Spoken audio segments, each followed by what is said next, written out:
sometimes people don't realize that they hold on to something for too long and God might be trying to push you in a different direction, okay? So fast forward to 2018 and life is going really well. The United Nations named me one of the top 5 most influential people of the African diaspora, and things are just churning. And then I started getting this message from God around June 2018, and he just keeps saying, wait.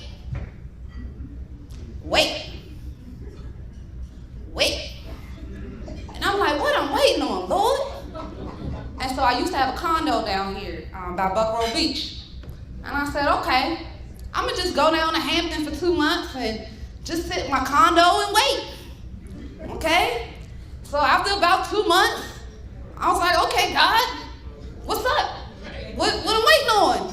And he still kept going, wait. So I was like, so then I got Capital One asked me to do something in Delaware. And I was like, okay, Lord, I'm gonna wait, but I'm gonna wait in Delaware while I'm on the stage. And then, you can just tap me whenever you're ready, and I wasn't listening, okay? January 3rd, 2019, I break my spine.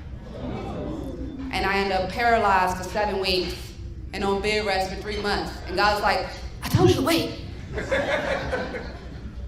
I told you to sit still.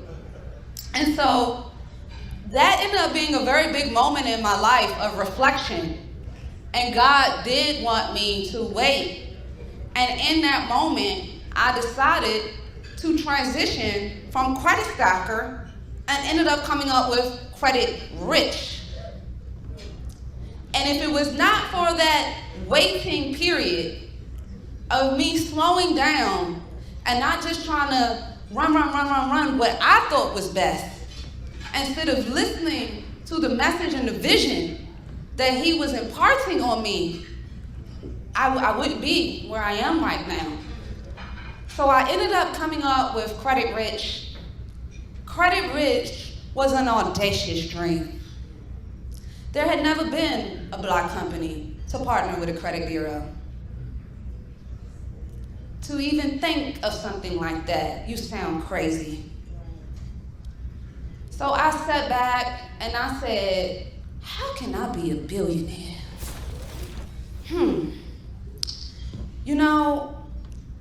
In 2019, after I broke my back, I won't say the name of the company, but I ended up getting offered $350 million for Credit Stacker. And they said it so casually. Wow. And with them saying it so casually, I said, that you didn't strain to say that. So what is it worth? So I went to go see one of my mentors who owns a big gas company. He's worth about $60 billion, and he lives at the top of a mountain. It takes 2 hours to be able to drive to him, an hour alone just on the mountain. And so I get to him, and I say, how much of this do you own? And he say, I don't know, how far can you see? I say, I thought so. And so I asked him, I tell him my dilemma. I asked him, do we think I should take it? And he looked at me like I was discussing Abe Lincoln pennies. And he said, Angel, tell me what you really want to do. It takes the same amount of time to make $1 million as it does to make 100 million, as it does to make $1 billion. So why not focus on the billions?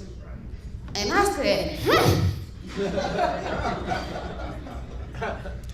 I felt like I was playing with sandpaper after that.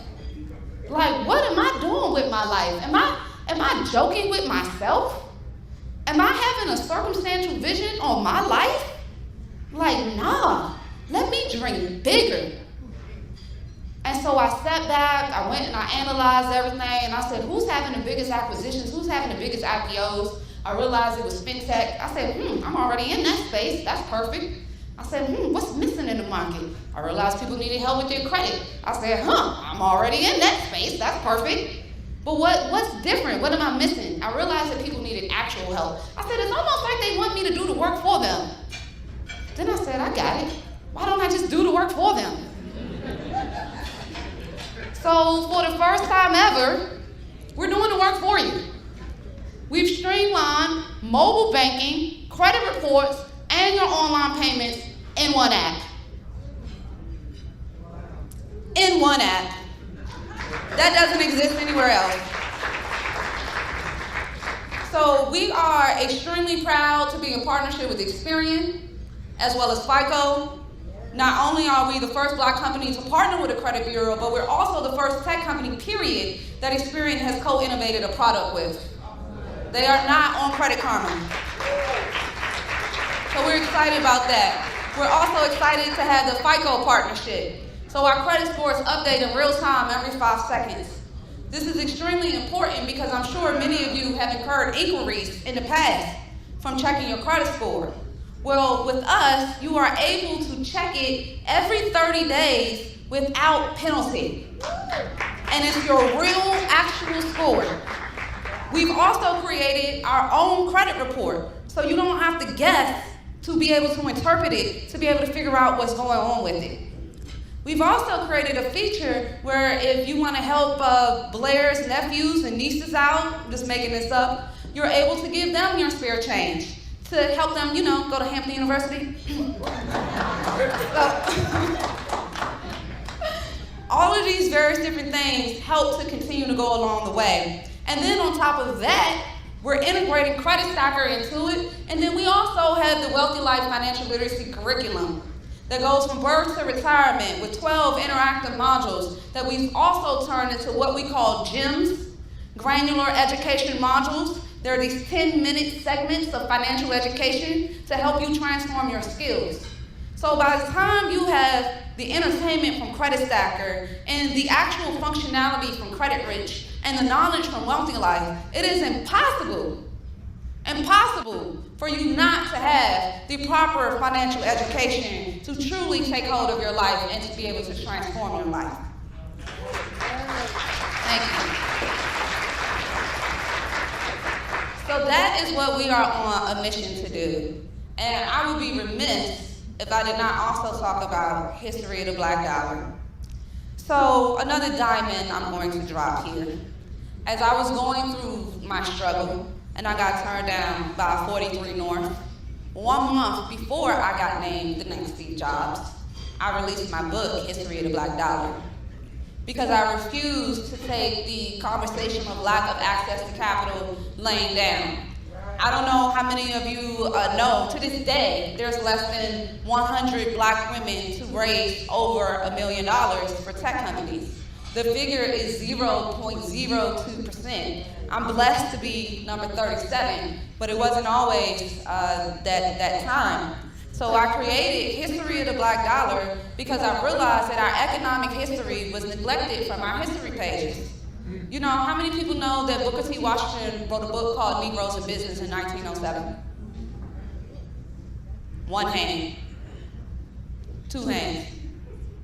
Now I'm going to ask you to raise your hand if you read the Diary of Anne Frank. Oh, a lot more hands, right? I wonder why.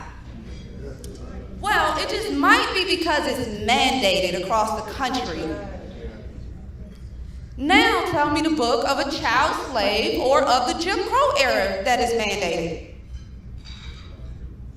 Oh, there isn't one. So when I'm speaking at Harvard University School of Education, and I'm asking people to raise your hand if you know that the Industrial Revolution was paid for by cotton off of the back of free slaves because they were receiving it for free and they were able to sell cotton at a higher quality than the rest of the country. And Harvard School of Education is unaware of that. How can we be on the same page as a country if we are not reading from the same book? And I truly believe the Holocaust Museum was my favorite museum growing up. I used to go to it every year. And in 2016, when there was the only, I'm a little young, so the only sort of Jewish uprising that I've seen in my lifetime was in 2016. And so I saw everybody corralling around the Jewish community. And I said, this is so interesting. Like, why is it that everybody is quick to help the Jewish community for something that happened 4 years in another country, but not something that happened 400 years in our country. It confused me. And I believe it is because of the Diary of Anne Frank. Because when you think about the Jewish community, you relate to little Anne. You think about her in the closet and in the attic. You empathize with her. But you don't have that for the black community. It's almost like the black community knowledge of the Native American community. Think about how much Native American knowledge we know. So if we're not reading from the same book, if we're not all being educated about the same subject, I promise you it's not all racism. There is a level of education that needs to happen for us to be able to have financial agriculture, for us to be able to come together. So I see this history book as an imperative, not just to the black community, but to the American community, so that we can all come together and understand our economic history as a united front. Yes. So to all the schools and elected officials that's out here, I hope you guys are truly hearing this. And I already know, I was on the board of 1619, so I already know that the state of Virginia is very interested in the history of the black dollar. And I believe that that is how we are going to be able to close a lot of the wealth gap. We simply have to be able to come together in understanding of what we need to do as a united front for the black dollar and for America economy in general.